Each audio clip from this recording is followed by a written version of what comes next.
Having a good knowledge of factors and multiples will help us in every aspect of our calculations. When we speak of factors, we are talking about the numbers that are divisible evenly into other numbers. For example, the factors of 8 are 1, 2, 4 and 8. Each of these numbers divide evenly into 8.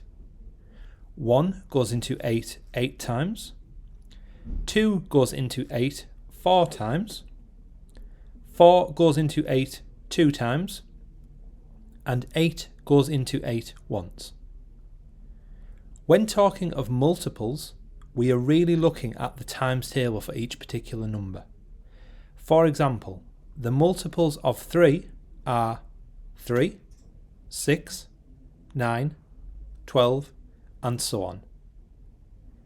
If we look at a bigger number, let's say 20, we will look at the factors of 20 first.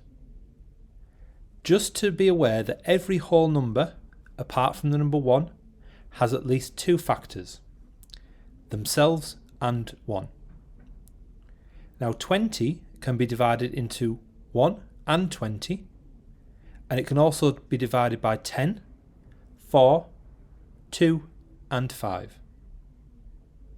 Those are the factors of 20. The multiples of 20 are 20, 40, 60, 80, 100 and so on. Having a good knowledge of both factors and multiples will help with our division and multiplying.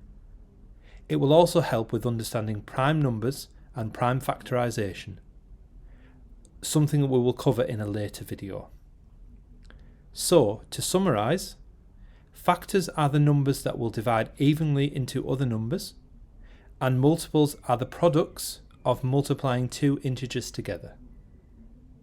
I hope this has helped and you know more about factors and multiples.